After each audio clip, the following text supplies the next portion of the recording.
வணக்கம். இன்றைய நம்ம கலந்துரையாடலுக்கு எல்லாரையும் வரவேற்கிறோம். நீங்க எங்களோட பகிர்ந்துகிட்ட சில ரொம்ப ஆழமான சிந்தனையை தூண்டக்கூடிய சில எழுத்துக்களை பத்தி தான் இன்னைக்கு நாம கொஞ்சம் விரிவாக பார்க்க போறோம். இது நான் யார் அப்படிங்கிற ஒரு அடிப்படையான ரொம்ப பழமையான ஒரு கேள்வியை மையமா வைக்குது. நம்மளோட உணர்வு நிலை, அதாவது கான்ஷியஸ்னஸ், நாம இந்த உலகத்தை எப்படி அனுபவிக்கிறோம், நம்மளோட உண்மையான இயல்பு என்ன, இப்படிப்பட்ட விஷயங்களை எல்லாம் இது தொடுது. ஆமா, நிச்சயமா. இந்த ஆதாரங்கள் நமக்கு முன்னாடி வைக்கிற கேள்விகள் சும்மா சாதாரணமான கேள்விகள் இல்ல. நம்மளோட உண்மையான சொரூபம் என்ன, நாம தினமும் பார்க்கற உணர்ற இந்த உலகம் இது நிஜமாவே இப்படியே இருக்கா, இல்ல நம்ம மனசோட ஒரு நீண்ட கனவு மாதிரி ஏதாவது இருக்குமா? ஆழமான கேள்விதான். இந்த மாதிரி ரொம்ப ஆழமான விசாரணைகளுக்குள்ள நமக்கு கூட்டிட்டு போகுது. நம்ம நோக்கம் என்னன்னா, இது வெறும் தியரி தத்துவம்னு பார்க்காம, இது நடைமுறையில நம்மளை பத்தி நாம வச்சிருக்க புரிதலை, நம்ம உலக பார்வையை எப்படி மாத்தலாம் அப்படிங்கறத ஆராயறது தான். சரி, ஆரம்பிக்கலாமா? கண்டிப்பா. சரி, முதல்ல இந்த ஆதாரங்கள்ல நான் இருக்கிறேன், அதாவது ஐ ஆம் அப்படிங்கிற அந்த உணர்வுக்கு ரொம்ப முக்கியத்துவம் கொடுக்கிற மாதிரி தெரியுது. இது வெறும் வார்த்தையில ஒரு அனுபவ நிலைன்னு சொல்றாங்க. இது நான் நேத்து இப்படி இருந்தேன் இல்ல நாளைக்கு அப்படி இருப்பேன்னு கடந்த காலத்தையும் எதிர்காலத்தையும் வச்சு நம்மளை அடையாளப்படுத்திக்கிறதுல இருந்து எப்படி வித்தியாசப்படுது? ஆமா, ரொம்ப சரியான இடத்துல ஆரம்பிச்சிருக்கீங்க. நான் இருக்கிறேன் அப்படிங்கிறது இந்த நிகழ்கணத்துல இப்போ இந்த நிமிஷத்துல உணரப்படுற ஒரு அடிப்படை இருப்புணர்வு. இதுல காலம், இடம், சூழல்னு எந்த கண்டிஷனும் இல்லை. ஆனா நீங்க சொல்ற மாதிரி, நான் ஒரு டாக்டர், நான் கோபமா இருந்தேன், எனக்கு உடம்பு வலிக்குது, நான் இதை சாதிக்கணும், இந்த மாதிரி எண்ணங்கள், உணர்வுகள், நினைவுகள், லட்சியங்கள், இது எல்லாமே மாறிக்கிட்டே இருக்கும் இல்லையா? ஆமா, கண்டிப்பா. நேத்து இருந்திருக்கும், நாளைக்கு இல்லாம போகலாம். இதெல்லாம் நம்ம அனுபவங்கள், நம்ம அடையாளங்கள் தான். ஆனா அது நிரந்தரமான நான் இல்லை. ஆனா அந்த இருக்கிறேங்கிற அந்த தூய உணர்வு எந்த அடைமொழியும் இல்லாம அது எப்பவுமே உங்க கூட இருக்கு. நாம முழிச்சிட்டு இருக்கும் போதும், கனவு காணும் போதும், ஏன் ஆழ்ந்த தூக்கத்துல அது வெளிப்படையா தெரியலன்னா கூட அந்த அடிப்படை இருப்புணர்வு மறையறதில்லைன்னு இந்த தத்துவங்கள் சொல்லுது. ஓஹோ. இங்க ரொம்ப முக்கியமான கருத்து என்னன்னா, இந்த மாறாத இந்த நிகழ்கணத்துல உணரப்படுற நான் இருக்கிறேங்கிற உணர்வு தான் நம்மளோட உண்மையான அடிப்படை, நம்ம சாரம். உடலோ மனசோ எண்ணங்களோ உணர்ச்சிகளோ இல்லை. அப்போ அதெல்லாம் இந்த அடிப்படை இருப்பு மேல தோன்றி மறைகிற அலைகள் மாதிரி. இந்த ஆதாரங்கள் இந்த உடல் மன அடையாளங்களை ஒரு விதமான மாயன்னு கூட சொல்றாங்க. ஏன்னா அது நிரந்தரம் இல்லாதது, மாறிக்கிட்டே இருக்கு. சரி, நம்ம அதையே நான் கெட்டிய பிடிச்சுக்கிறதுனால நம்ம உண்மையான நிலையான இயல்பை மறந்துடுறோம். அந்த உண்மையான மாறாத நான் எதுன்னு தெரிஞ்சுக்கிறது தான் இந்த தேடலோட நோக்கம்னே சொல்லலாம். நீங்க சொல்றது புரியுது. அந்த நான் இருக்கிறேன் அடிப்படை உணர்வு நிலையானது, மற்றதெல்லாம் மாறக்கூடியது. சரி, அப்போ இந்த எழுத்துக்கள்ல அடிக்கடி சாட்சி, அதாவது சாட்சிங்கிற வார்த்தை வருதே, அது எதை குறிக்குது? நம்ம பொதுவா உணர்றோமே, நான் செய்கிறேன், நான் நினைக்கிறேன், நான் சுகதுக்கத்தை அனுபவிக்கிறேன்னு. அந்த நான்ல இருந்து இந்த சாட்சி எப்படி வேற? மூணாவது ஆதாரம் இதை பத்தி பேசுதா? ஆமா, இங்கதான் இந்த விஷயம் இன்னும் கொஞ்சம் ஆழமா போகுது. சாட்சிங்கிறது உங்க உள்ளுக்குள்ள நடக்கிற எல்லாத்தையும், அதாவது உங்க எண்ணங்கள், உணர்ச்சிகள், புலன் உணர்வுகள், வெளியில நடக்கிற நிகழ்வுகள், இதை எதையும் சார்ந்து இல்லாம, எதுலையும் பங்கு கொள்ளாம சும்மா கவனிச்சுக்கிட்டு இருக்கிற ஒரு தூய உணர்வு நிலை. சும்மா கவனிக்குதா? ஆமா, அது ஒரு பார்வையாளன். ஒரு உதாரணம் சொல்லணும்னா, தியேட்டர்ல ஸ்கிரீன் இருக்கு, அதுல படம் ஓடுது, காட்சிகள் வருது போகுது, சந்தோஷம், துக்கம், சண்டை, அமைதின்னு பலதும் நடக்குது. ஆனா அந்த ஸ்கிரீன் மட்டும் எதனாலையும் பாதிக்கப்படாம அப்படியே இருக்கு இல்லையா? ஆமா, திரை அப்படியே தான் இருக்கும். அதே மாதிரி இந்த சாட்சி நிலைங்கிறது உங்க மனத்திரையில ஓடுற எண்ணங்கள், உணர்ச்சிகளுங்கிற காட்சிகளை எந்த பாதிப்பும் இல்லாம, விருப்பு வெறுப்பு இல்லாம கவனிச்சிட்டு இருக்கு. அப்போ அது ஒன்னும் செய்யாதா? அது செய்பவன், அதாவது கர்த்தா இல்ல. அனுபவிப்பவன், அதாவது போக்தாவும் இல்லை. அது வெறும் அறிபவன், இல்லைன்னா கவனிப்பவன் சொல்லலாம். வானம் மாதிரி மேகங்கள் வருது, இடிக்குது, மழை பெய்யுது, களைஞ்சு போகுது. ஆனா வானம் எப்பவும் போல வெற்றிடமா சாட்சியா இருக்கு. அதே மாதிரி தான் உங்களோட உண்மையான இயல்பான அந்த சாட்சி உடல் மனசோட செயல்பாடுகளுக்கு அப்பாற்பட்டது. இது கொஞ்சம் குழப்பமா இருக்கே. நான் தானே செய்றேன், நான் தானே நினைக்கிறேன், நான் தானே உணர்றேன், என் அனுபவம் அப்படிதானே இருக்கு. அப்ப அந்த நான் யாரு? அது சாட்சி இல்லைன்னா பின்னாடி யார் இருக்கா? அதுதான் அகங்காரம். இல்லைன்னா நான்ங்கிற அந்த வரையறுக்கப்பட்ட உணர்வோட செயல்பாடு.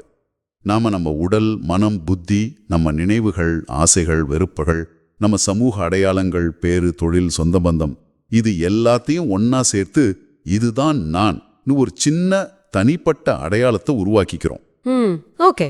இந்த அகங்காரம் தான் நான் செய்யறேன், நான் அனுபவிக்கிறேன், இது என்னோடது, இது எனக்கு வேணும்னு எல்லாம் நினைக்குது. இது ஒரு சென்டர் பாயிண்ட் மாதிரி வேலை செஞ்சு உலகத்தோட டீல் பண்ணுது. ஆனா இந்த அகங்காரம் கூட ஒரு மனசோட கட்டமைப்பு தான், சில எண்ணங்களோட தொகுப்பு தானே தவிர அது நம்ம உண்மையான அடிப்படையான நான் இல்லை. சாட்சிங்கிறது இந்த அகங்காரத்தோட செயல்பாடுகளையும் சேர்த்து கவனிக்கும் ஒரு நிலை. அப்போ நாடகத்துல வர கேரக்டர் இல்ல நாடகத்தை பார்க்குற ஆடியன்ஸ் மாதிரி. கரெக்ட், சரியா சொன்னீங்க. அதுதான் சாட்சி. அப்படியானா இந்த சின்ன அகங்கார நான்ல இருந்து விடுபட்டு அந்த சாட்சி நிலையை உணர்றது தான் முக்கியம்னு சொல்றாங்களா? ஜீவாத்மா பரமாத்மான்னு சில வார்த்தைகள் வருதே, அதுக்கும் நாம பேசுற இந்த நான் சாட்சி இதுக்கும் என்ன தொடர்பு? அதை கொஞ்சம் விளக்கமா சொல்ல முடியுமா? நிச்சயமா. இப்போ நாம பேசிட்டு இருக்கிற விஷயத்தோட மையப்பகுதிக்கே வந்துட்டோம்னு நினைக்கிறேன். ஜீவாத்மாங்கிறது இந்த உடல், மனம், புத்தி, அகங்காரம் இதோட எல்லாம் தன்னை முழுசா அடையாளப்படுத்திக்கிற தனிப்பட்ட ஆன்மா அல்லது உயிர்னு வச்சுக்கலாம். இதுதான் நாம சாதாரணமா நான்னு சொல்ற அந்த லிமிடெட் சென்ஸ் ஆஃப் செல்ஃப். இந்த அடையாளப்படுத்தல்னால ஜீவாத்மா தன்னை பிறப்பு, இறப்பு, இன்பம், துன்பம், பந்தம், விடுதலைன்னு எல்லா அனுபவத்துக்கும் உட்பட்டுதான் நினைச்சுக்குது. தன்னை ஒரு தனி வரையறுக்கப்பட்ட ஒரு ஆளா உணருது. சரி, அப்போ பரமாத்மா? அதுக்கு நேர்மாறா பரமாத்மாங்கிறது எல்லையே இல்லாத முழுமையான பிரபஞ்ச உணர்வு நிலை. அதுதான் அந்த தூய, மாறாத, எல்லா இடத்துலையும் நிறைஞ்சிருக்கிற நான் இருக்கிறேங்கிற அடிப்படை உண்மை. அதுக்கு எந்த லிமிட்டேஷனும் கிடையாது. அது எதோடையும் தன்னை ஐடென்டிஃபை பண்ணிக்காது. அதுதான் எல்லாத்துக்கும் ஆதாரமா இருக்கிற நித்தியமான சத் சித் ஆனந்தம், இருப்பு, உணர்வு, பேரின்பம்னு சொல்றாங்க. வேதாந்தத்துல ரொம்ப ஃபேமஸான தத்துவமசின்னு ஒரு மகா வாக்கியம் இருக்குல்ல? ஆமா, கேள்விப்பட்டிருக்கேன். அது இதைத்தான் நேரடியா சொல்லுது. அதோட அர்த்தம் நீயே அதுன்னு.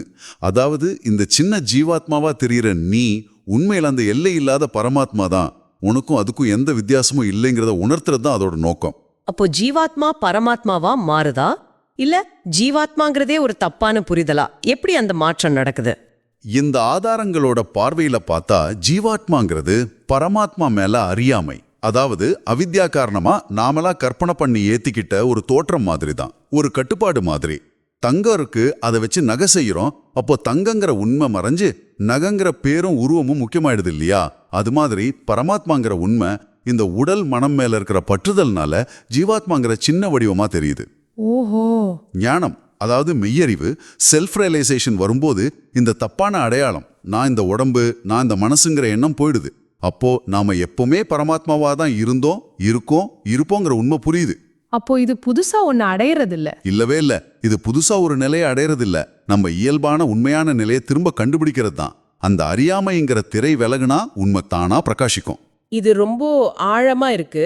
சரி, பயம் இல்லாம இருக்கிறது, தூய்மை, ஞானத்துல நிலைக்கிறது, சத்தியம், கோபம் இல்லாம இருக்கிறது, அமைதி, இப்படின்னு ஒரு லிஸ்டே இருக்கு. இதுக்கும் நம்ம இது வரைக்கும் பேசின சாட்சி நிலை, அகங்காரத்தை தாண்டி போறது, இதுக்கெல்லாம் என்ன தொடர்பு? இது ஒரு பிராக்டிக்கல் சைடு பத்தின முக்கியமான பாயிண்ட். அகங்காரம், அதாவது நான் பண்றேன், நான் அனுபவிக்கிறேன், இது என்னோடதுங்கிற அந்த குறுகிய சுயநல எண்ணம் பலவீனமாகி கரைய ஆரம்பிக்கும் போது நம்மளோட உண்மையான இயல்பா இருக்கிற தெய்வீக குணங்கள், இல்லைனா சத்துவ குணங்கள்னு சொல்லலாம், அது இயல்பாவே வெளிப்பட ஆரம்பிக்கும். யோசிச்சு பாருங்க, பயம் எதனால வருது? தன்னை இந்த அழியக்கூடிய உடம்பாவும் நிலையற்ற மரசாவும் நினைக்கிறதுனால தானே. அந்த நான்ங்கிற வரையறுக்கப்பட்ட உணர்வு வீக் ஆகும்போது அந்த பயமும் குறையுது. அபயம் அந்த சாட்சி நிலையில நிக்கிறத குறிக்குது, தெளிவா குறிக்குது. அப்போ இது குணங்களை வளர்த்துக்கிறது இல்ல, அதுவா வர்றது.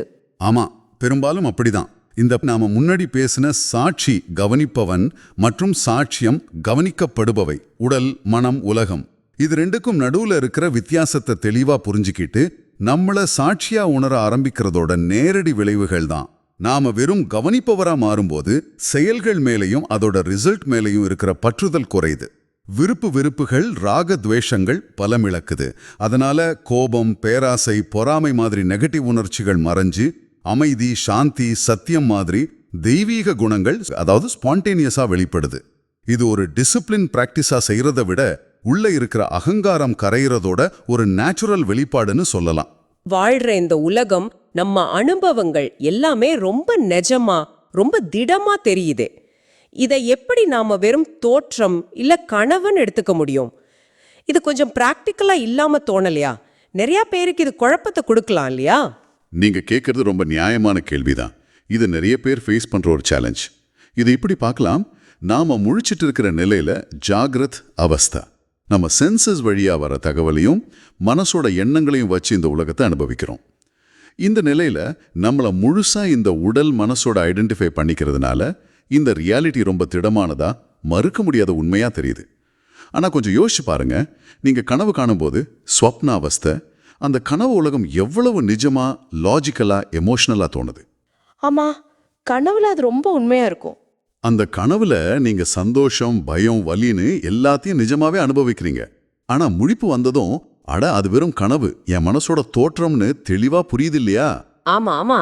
அதே மாதிரி தான் இந்த தத்துவங்கள் என்ன சொல்லுதுன்னா, நாம முழிப்பு நிலைன்னு நினைக்கிற இந்த யதார்த்தமும் கூட இன்னும் ஆழமான உண்மையான உணர்வு நிலையோட பார்வையில ஒரு நீண்ட கனவு மாதிரி தான். இங்க இருக்கிற அனுபவங்களும் சுக துக்கங்களும் அந்த ஆழமான உண்மை மேல தோன்றி மறைகிற தோற்றங்கள் தான்.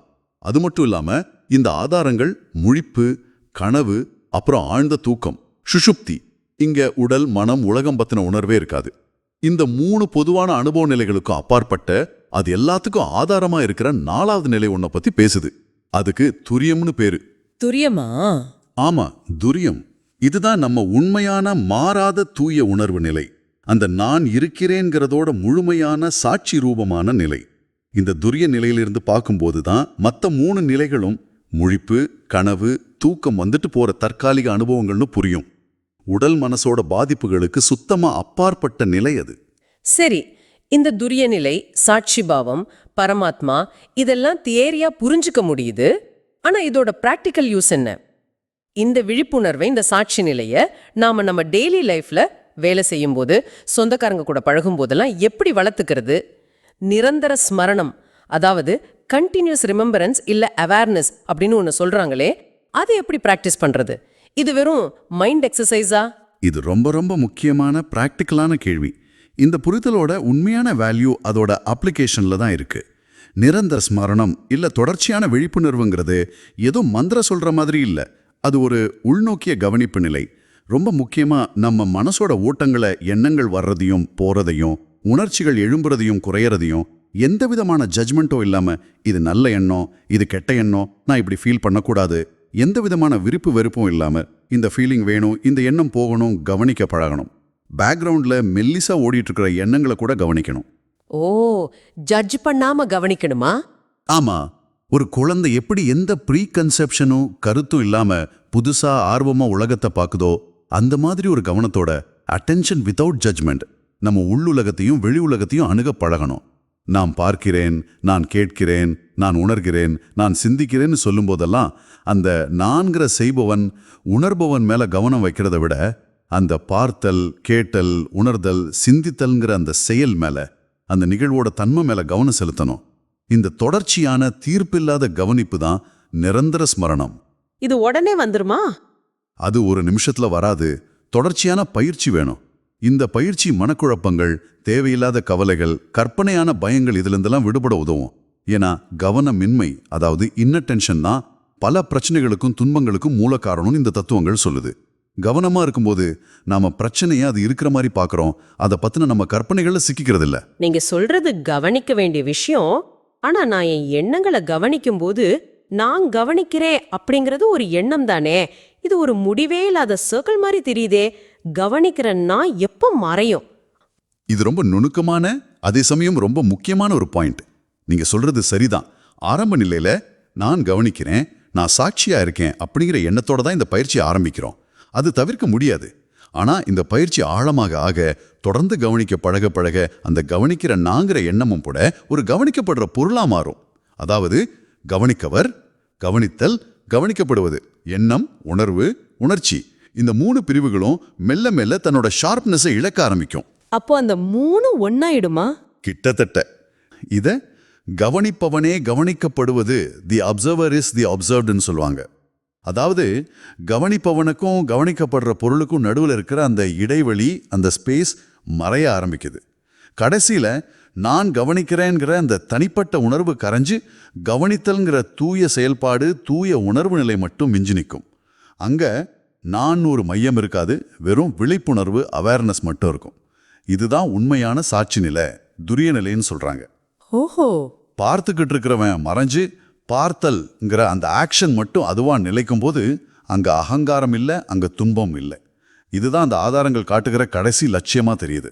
சரி, இவ்ளோ தூரம் நாம விரிவா பேசிட்டோம். இந்த ஆதாரங்கள் வழியா நம்ம பயணிச்சதுல இதோட மொத்தமான மையச் செய்தி என்னவா இருக்கும்? ஒரே வரியில சொல்லணும்னா நம்ம எதை எடுத்துக்கணும்? இதோட சாரம் என்ன? சுருக்கமா தெளிவா சொல்லணும்னா, இந்த ஆதாரங்கள் எல்லாமே வலியுறுத்துற மையச் செய்தி இதுதான். நம்ம உண்மையான அடிப்படையான இயல்பு சுயம்ங்கிறது நம்ம சாதாரணமா நான் நினைக்கிற இந்த தோன்றி மறையிற உடல், மனம், புத்தி, அகங்காரம், எண்ணங்கள், உணர்ச்சிகள் மாதிரி மாறிக்கிட்டே இருக்கிற விஷயங்கள்ல இருந்து முற்றிலும் வேறானது. நம்ம உண்மையான நான்கிறது மாறாத, நிரந்தரமான, எல்லையில்லாத தூய உணர்வு நிலை, பியூர் கான்ஷியஸ்னஸ். அதுதான் சாட்சி, அதுதான் அந்த அடிப்படை நான் இருக்கிறேங்கிற இருப்புணர்வு, அதுதான் பரமாத்மா. இந்த அடிப்படை உண்மைய, அதாவது தனக்கும் அந்த பரம்பொருளுக்கும் நடுவுல ரெண்டுங்கிற தன்மை இல்ல, நான் டுவாலிட்டி, அத்வைத்தா, அறிவின் மூலமாவோ ஞான யோகம், அன்பின் மூலமாவோ பக்தி யோகம், செயலின் மூலமாவோ கர்ம யோகம், இல்ல தியானத்தின் மூலமாவோ ராஜயோகம் உணர்ந்து தன்னை இந்த உடல் மன கூட்டமைப்போட அடையாளப்படுத்துகிற அந்த குறுகிய லிமிட்டட் அகங்கார எண்ணத்திலிருந்து விடுபடுறது தான் உண்மையான சுதந்திரம், விடுதலை, இல்லைன்னா மோட்சம்னு இந்த ஆதாரங்கள் சொல்லுது. வழிகள் வேற வேற மாதிரி காட்டப்பட்டாலும் எல்லாமே இந்த ஒரே இலக்கு நோக்கி தான் போகுது. அந்த வரையறுக்கப்பட்ட நான்ங்கிறத தாண்டி தன்னோட உண்மையான எல்லையில்லாத சொரூபத்தை உணர்றது.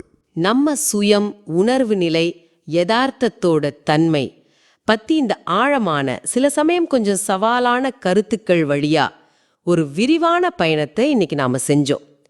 நிச்சயமா உங்களுக்கும் சிந்திக்க, உங்களை நீங்களே கேள்வி கேட்க நிறைய விஷயங்களை தந்திருக்கும்னு நம்புறேன். இது நம்மளை பத்தியும் நாம் அந்த உலகத்தை பார்க்குற அடிப்படை விதத்தை பத்தியும் மறுபடியும் யோசிக்க வைக்குது. உங்களுக்காக ஒரு சிந்தனையை விட்டுட்டு போறேன். கவனிப்பவரே கவனிக்கப்படுவது, the observer is the observed அப்படிங்கிற நிலை உண்மைன்னா, அதாவது நீங்க ஒரு பிரச்சனைய இல்ல ஒரு துன்பத்தை ஃபேஸ் பண்ணும்போது அதை கவனிக்கிற நீங்க அப்படிங்கிறதுக்கும் அந்த பிரச்சனை அப்படிங்கிறதுக்கும் நடுவில் இருக்கிற அந்த பிரிவு உணர்வு, அந்த இடைவெளி மறைஞ்சிட்டா அந்த பிரச்சனையோட இல்ல துன்பத்தோட தன்மை என்ன ஆகும்? நல்ல கேள்வி. அது அதே தீவிரத்தோட நீடிக்குமா இல்ல அதோட வடிவம் மாறுமா? இந்த சுய விழிப்புணர்வு பயிற்சிக்கும் நாம உலகத்தை அனுபவிக்கிற விதத்துக்கும் நம்ம டெய்லி போராட்டங்களுக்கும் உள்ள ஆழமான தொடர்பு நீங்க கொஞ்சம் சிந்திச்சு பார்க்கலாம். இந்த கவனித்தல் பயிற்சியை உங்க வாழ்க்கையில நீங்க சந்திக்கிற ஒவ்வொரு கணத்திலையும் எப்படி பயன்படுத்த முடியும்னு யோசிச்சு பாருங்க.